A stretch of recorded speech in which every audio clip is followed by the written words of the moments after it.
Après plusieurs affrontements, finalement, le chef-lieu de la cité de Lubumba, qui porte le nom de Lubumba, est tombé entre les mains de l'Alliance Fleuve Congo. C'est 23 août 2025.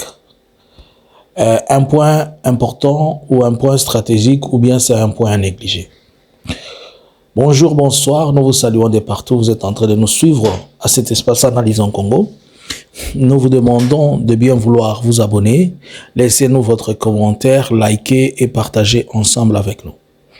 Nous allons parler et nous allons faire des analyses tout autour de certaines situations, y compris la situation de front sur l'axe qui mène à Uvira. Alors, il y a eu des affrontements pendant la journée d'hier entre la coalition FARDC, Burundi ainsi que Wazalendo, mais on parle plus de Wazalendo dans cette zone, qui se sont affrontés avec l'Alliance Fleuve Congo. Ici, nous sommes où? Nous sommes dans le groupement Basimukinji, dans le secteur d'Itombwe, et le chef-lieu, c'est Lubumba. Lubumba, nous sommes sur l'axe est de la ville d'Uvira. C'est à une distance de 8 heures de marche, ce qui représente presque 80 km d'Uvira. Un lieu, un endroit purement stratégique puisqu'il descend directement et amène à comprendre l'importance de cet endroit. D'abord, vous devez comprendre que Lubumba, c'est un lieu purement économiquement, stratégiquement pour la cité d'Uvira, car elle est réputée être le grenier même dans le territoire, puisque à Lubumba, on y cultive de la pomme de terre, il y a de l'haricot, il y a l'élevage de bovins et tout ça. Il y a aussi cela fait que c'est un lieu qui ravitaille la ville.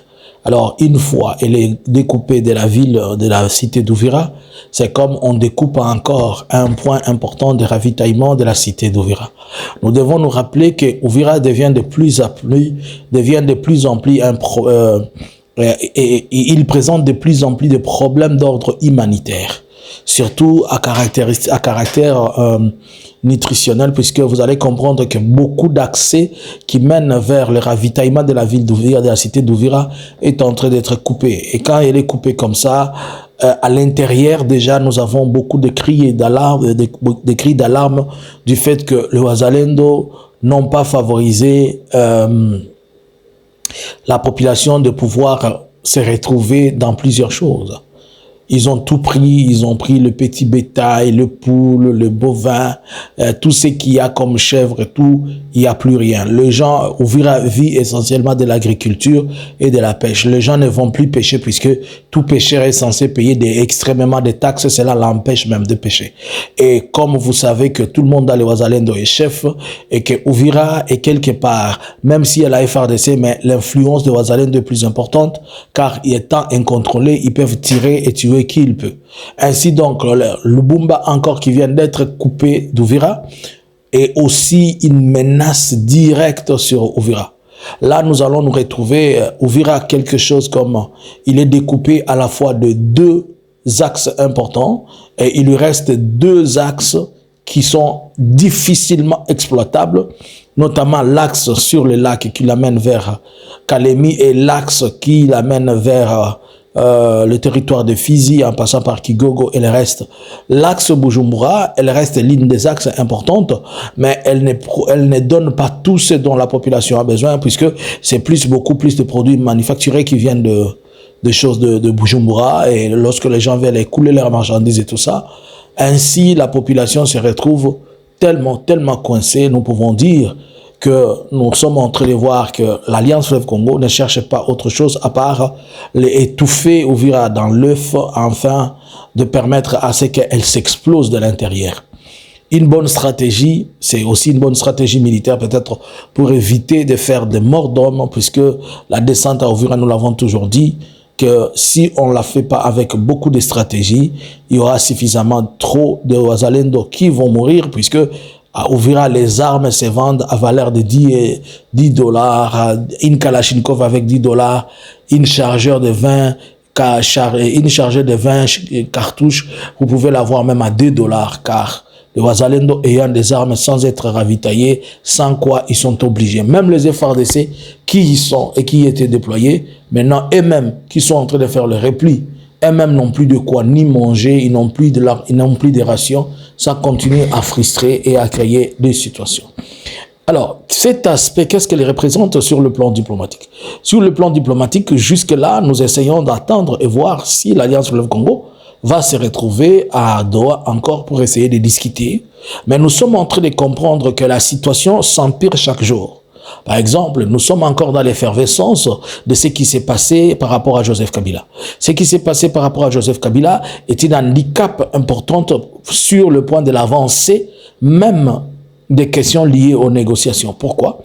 Puisque l'AFC bar M23 ne dit pas que Kabila est l'un d'eux, mais tout le monde qu'on est en train d'incriminer pour l'AFC combat pour que cela cesse. Et si Kabila sera mise tel qu'on est en train de le faire, aller vers cette sanction ou bien aller vers cette condamnation à mort, cela revient encore à mettre en cause des questions purement d'ordre discutionnel au niveau de Doha. Doha devient de plus en plus important que plus que tout, puisque, rappelez-vous, le Conseil de sécurité des Nations Unies s'est réuni expressément sur demande de Donald Trump, qui était en train de dire qu'il y avait des atrocités sur terrain, mais après vérification, on a tous compris et on a en train de demander une enquête internationale. Par la même occasion, le Conseil de sécurité n'a fait que répéter des choses qu'on connaît et surtout, on pensait que le Conseil de sécurité était passé outre puisqu'il avait laissé la stratégie que le président Félix avait présentée qui est celui de sécurité contre minéraux. Mais on a compris, c'est comme si on ne fait même pas mention de sécurité contre minéraux, on est plus en train de demander aux gens de s'asseoir, de discuter et de dialoguer. Or, il y a un élément que nous sommes censés oublier. Quand on parle du dialogue, on parle de faire quoi? De faire table rase sur plusieurs choses. Vous ne pouvez pas parler de dialogue en République démocratique du Congo en condamnant l'une des personnes aussi importantes dans les dialogues. Cela veut dire que vous acceptez qu'il n'y aura pas de dialogue. Vous ne pouvez pas parler de élections en éliminant Katumbi, en éliminant Kabila, en éliminant toute la branche de l'opposition. Alors, si on dit qu'on va aller aux élections, ok. Si on dit qu'on va aller, par exemple, on va aller au dialogue, si on doit aller au dialogue, le dialogue veut dire quoi?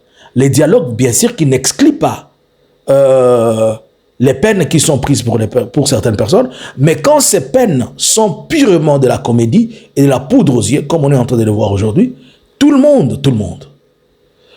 On a appris que le vieux Sassou a été à Kinshasa, mais nous attendons de savoir, mais vous devez vous poser la question.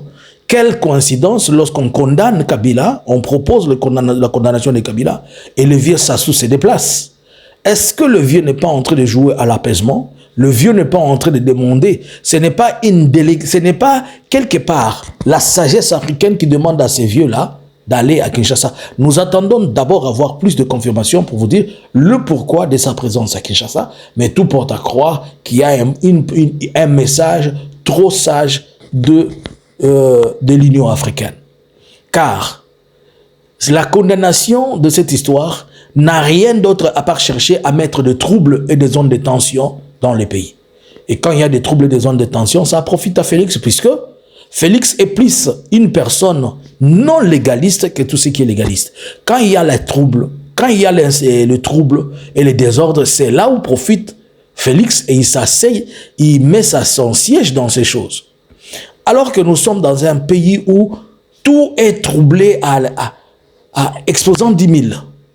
Pendant qu'on veut la paix, le monsieur lui crée encore en profondeur qui est l'insécurité. Alors, selon vous, pensez-vous que l'Alliance Fleuve Congo n'est plus dans les négociations de Doha, ainsi il est en train d'avancer pour récupérer des terres? Pensez-vous que l'AFC cherche suffisamment à avoir de la carte sur table? Ou bien l'AFC veut juste répondre aux besoins de Félix qui a dit il se partage le pouvoir, il leur laisse le site de l'Énord Il laisse la partie Est et lui reste dans une autre partie et reste président. À vous le clavier. Bonjour, bonsoir.